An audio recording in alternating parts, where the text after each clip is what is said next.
voudrions vous entretenir d'un certain nombre de choses relativement, notamment à l'affaire qui nous oppose au ministère public, mais aussi au Mbaye, particulièrement et à l'environnement de cette affaire-là. Je suis le modérateur. Mes confrères qui sont là interviendront à tour de rôle. Il y aura des interventions notamment des interventions de Maître Mossam Nakani à ma gauche, Maître Cheikh Maïchiba également, Maître Ousseynou qui coordonne les cours de défense dans cette affaire constituée de prendre le local dans cette affaire Mambaïdan.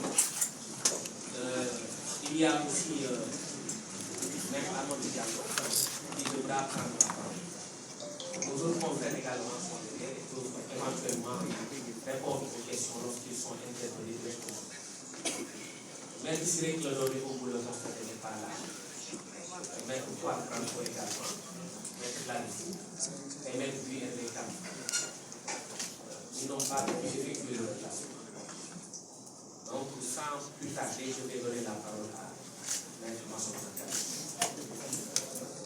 qui va vous entretenir un sujet et à la suite de lui, il y aura les autres confrères qui prendront la parole à tout le monde.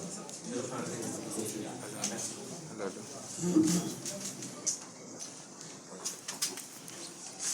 Copain.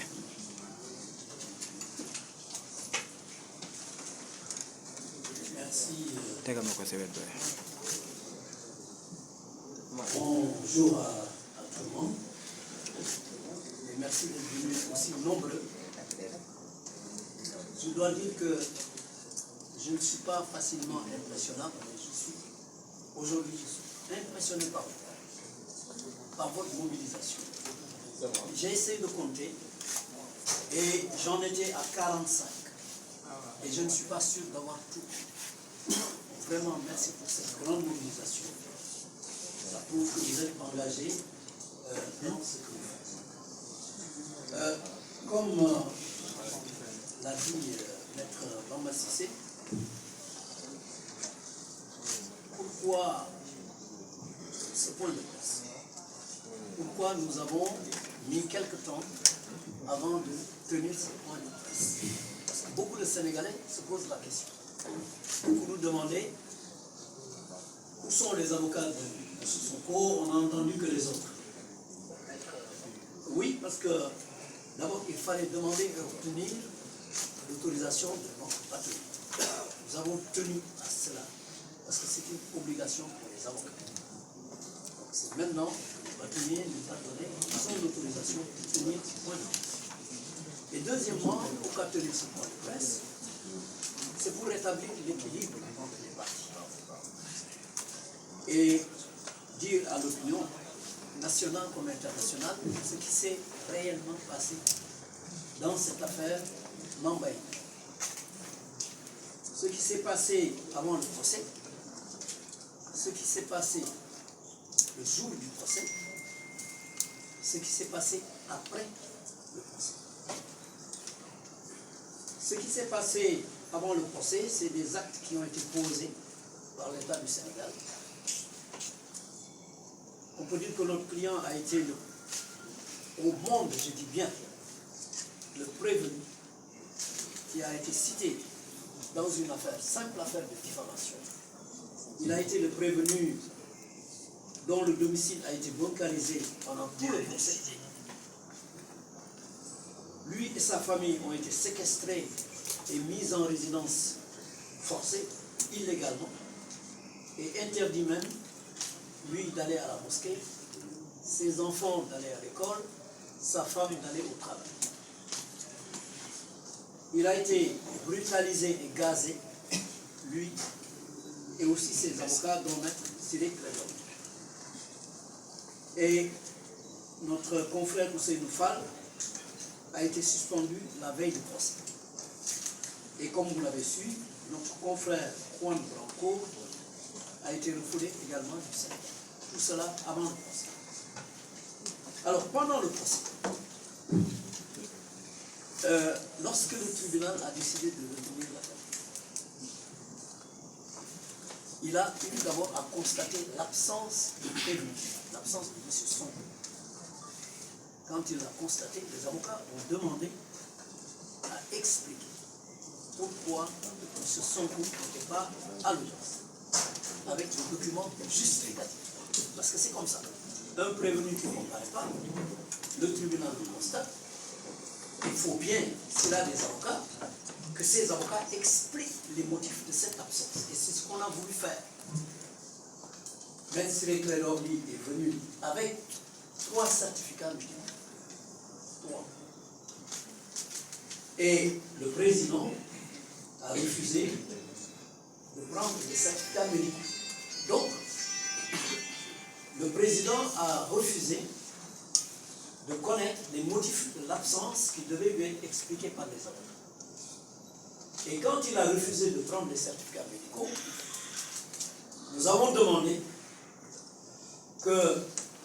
qu'on mentionne cela. Et il a refusé également. Qu'on le mentionne sur le primitif d'audience. Parce que le primitif, c'est un peu le procès verbal, c'est ce qui retrace tout. Il a refusé.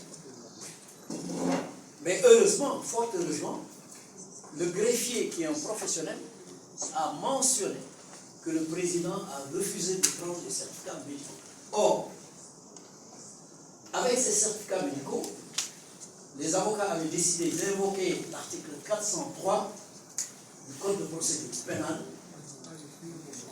notamment notre confrère Makodou Yaye, Makodou Lou, qui avait été chargé de ça, invoquer l'article 403 qui dit que lorsqu'un prévenu n'est pas présent à l'audience, pour des raisons de santé, et s'il y a des raisons graves qui font qu'on ne peut pas renvoyer l'affaire, le président doit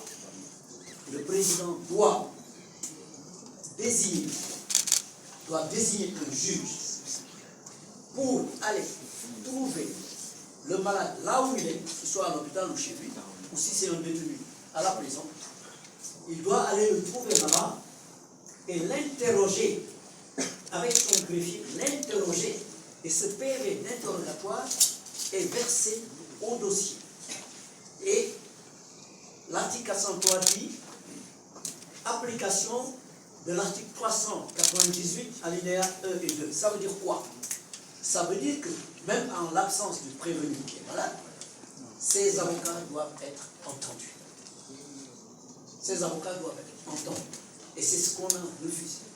Donc c'est délibérément que le tribunal a refusé que les avocats expliquent les motifs de l'absence et invoquent l'article 403 pour demander à ce que M. Sonko soit jugé en son absence, qu'il soit interrogé chez lui, qu'il soit jugé en son absence et que les avocats prennent parole. Parce que quand il fait défaut, les avocats ne prennent pas la parole. Mais dans le cas d'espèce, l'article 403 qui renvoie à l'article 398 alinéa 1 et 2 dit bien qu'il est jugé en son absence et que ses avocats prennent la parole. Donc ça, on nous a empêché cela. Et comme j'ai dit, heureusement que ça a été mentionné. Deuxièmement, les témoins que nous avions cités, M. Birahim Seck, M. Clédor Sène, qui était venu avec un dossier explosif, n'ont pas été entendus par le tribunal, alors que le tribunal a accepté de prendre leur citation. Donc, ils savaient qu'ils étaient cités. C'est dans le dossier. Donc, le tribunal a également refusé, n'a pas entendu ces témoins, alors qu'ils avaient été régulièrement cités. Le tribunal n'a pas visionné les vidéos qui étaient versées au dossier depuis la police. Et ces vidéos, tout le monde sait ce qu'il y a dans ces vidéos. C'est le ministre des Finances, c'est M. Mambaïlian lui-même, c'est d'autres et d'autres qui avaient dit que le rapport existait et qu'il y avait des fuites, etc., etc. Donc tout cela, le tribunal l'avait refusé. Et il est certain que le tribunal, quelque part, a rendu service à M. Mambayan et au procureur. Je vais expliquer. Parce que si les avocats de M. Sonko avaient été entendus, je pense qu'il n'y aurait pas eu de procès. Parce que leur citation serait annulée. Tout simplement. Leur procédure serait annulée. On n'irait pas au fond, il n'y aurait pas eu de condamnation ou de déclaration de culpabilité. Rien du tout. Le procès s'arrête. Et ça, je crois que M. Juan Blanco lui-même en a parlé dans ses interviews en disant qu'il avait conclu pour montrer que la procédure était nulle et de nullité totale. Alors, pendant le procès, la partie civile a demandé 29 milliards. Vous avez entendu, sans agent interne, sans expliquer un quelconque préjudice, si ce n'est un préjudice moral. Les généraux, les gens qui veulent demander des dommages-intérêts pour leur honneur bafoué, demandent le franc symbolique, parce qu'ils estiment que leur honneur n'a pas de prix. Le Seigneur, lui, il demande 29 milliards, c'est-à-dire le chiffre qui était indiqué dans. Alors, ce qui est plus intéressant et plus grave encore, c'est le réquisitoire du procureur. Le procureur, pour asseoir ses accusations. Si vous voyez le primitif d'audience à la page 7 et 8, le procureur dit que Ousmane Sonko a accusé Mambayan d'avoir détourné 29 milliards. M. Sonko n'a jamais accusé Mambayan d'avoir détourné 29 milliards. Et pourtant, c'est ce que le procureur a dit pour asseoir sa demande pour la diffamation. Et il demande 2 ans, dont 1 an ferme. Pour ça. Il dit qu'il a accusé Mambayan d'avoir détourné. Ensuite, il dit il y a des éléments de faux. Il y a des éléments de faux car Ousmane Sonko a évoqué un rapport qui n'existe pas et qui serait sur Internet. Voilà l'accusation. Il dit que Ousmane Sonko a évoqué un rapport qui se trouverait sur Internet mais qui n'existe pas. C'est le procureur qui parle.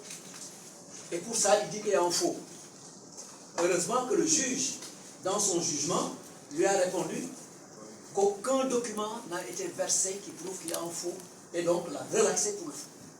Ça, c'est important, ça. Ensuite, pour ce qui est des injures, il dit simplement il y a aussi injure car il l'a traité de menteur. Il l'a traité de menteur. Donc pour lui, voilà les injures. Le procureur qui parle. Et le juge, là aussi, lui répond en lui disant ça ne signifie pas. Ça ne signifie pas une insulte. C'est pas une insulte. C'est ce que le juge a dit. Donc ça montre l'inconsistance des propos du procureur, qui a pourtant demandé non seulement un emprisonnement ferme, qui a demandé un mandat d'arrêt, qui a demandé que le juge se prononce sur le siège, ce que le juge a fait là. Donc, cela prouve, et on n'a jamais vu ça dans une affaire de diffamation où le juge requiert, le procureur requiert une peine ferme. On l'a jamais vu. Donc, ce procureur hors du commun, ce jour-là, manifestement, était en mission, et sa mission n'est pas terminée. Sa mission n'est pas terminée parce que le même jour du jugement, lorsque le jugement a été rendu, il a fait un soit transmis, numéro 334, pour faire appel du jugement dans toutes ses dispositions. Dans toutes ses dispositions. Il a donc fait appel contre ce jugement. Alors, évidemment, ça c'est jamais vu dans les annales de l'histoire, surtout la condamnation de 200 millions. On n'a jamais vu ça.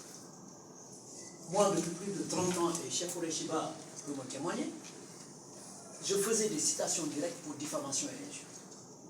Notamment pour le président Ouad, que j'ai défendu à l'époque. Et j'avais en face de moi souvent Cheikh Oreshiba.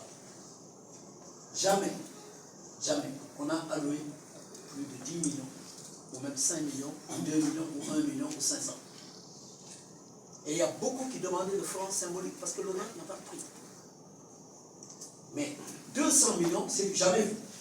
Et le juge, dans sa motivation, quand vous verrez le jugement, parce que le jugement, les gens le verront, ça a été très laconique et vraiment pas motivé. Malgré ça, encore une fois, il faut regretter que les témoins n'aient pas été entendus, parce que si les avocats de Ousmane Sonko, comme je l'ai dit, avaient pris la parole, il n'y aurait pas eu de procès. La procédure aurait été déclarée. Mais si les témoins, surtout Clédor Sène et Birahim Seck, si ces témoins avaient été entendus, et le juge aurait dû les entendre, s'ils avaient été entendus, ça aurait été procédé embaillant sur le problème. Tellement il y a des documents qui auraient été prouvés. Donc ça, c'est important à savoir. Maintenant, après le procès, on a vu M. Mambaignan sortir du palais de justice en criant victoire. En criant victoire, en disant que la justice l'a blanchi. Tout le monde sait que la justice ne l'a pas blanchi. Parce que ce procès, ce n'était pas un procès pour blanchir quelqu'un, notamment du problème. Donc il a dit que non seulement la justice l'a blanchi, et ça il l'a dit devant vous, mais il a remercié, félicité ses parents, ses amis, etc. et félicité la justice. Et même son avocat, Maître Sud, a félicité le Sénégal pour sa justice. Voilà M. Mambaye, le jour du procès. Très curieusement, dès le lendemain, avant même qu'il ne fasse son point de presse, il avait déjà fait appel contre le jugement en toutes ses dispositions. C'est important de ça. On lui alloue miraculeusement 200 millions. Il avait même commencé à distribuer en disant j'ai donné, à répartir en disant j'ai donné une partie aux Arabes, je vais donner une partie aux victimes de ceci, cela. C'est ce monsieur-là qui félicitait la justice, qui brandissait sa victoire, qui a fait appel dès le lendemain, avant sa conférence de presse, pour faire appel contre toutes les dispositions, même celles qui lui allouent. Et il a déclaré, je crois que tout le monde l'a entendu, que ce n'est pas fini. Les problèmes d'inéligibilité de Ousmane Sonko, ce n'était pas encore réglé. Voilà donc ce monsieur. Donc la question qu'on peut se poser, c'est qu'est-ce qu'il veut? Que veut donc ce monsieur? Ce qu'il veut, c'est clair, il l'a dit. Ce qui l'intéresse, c'est l'inéligibilité de Ousmane Sonko. Il l'a dit qu'il y a un deuxième round, pour cela. Je vais conclure, parce que la précipitation du procureur prouve simplement qu'il obéit à des ordres. Parce que ce qu'il a fait, ce n'est pas habituel, on n'a jamais vu ça. Il obéit à des ordres, c'est normal, il a sa hiérarchie, il y a le parquet général, il y a le ministère, et il y a peut-être la présidence, mais il obéit aux ordres. Parce que ce qu'ils veulent, ces gens, ils veulent une aggravation de la peine. Vous avez vu comment même les 200 millions, ils n'en veulent pas. Ce qu'ils veulent, c'est une aggravation de la peine pour que M. Sonko soit inéligible. Voilà l'objectif. Voilà le but. Et tout le monde sait que s'ils obtiennent cela, ça mettra le pays à feu et à sang. Parce que personne ne l'accepte. Je voudrais m'en arriver là et laisser la parole.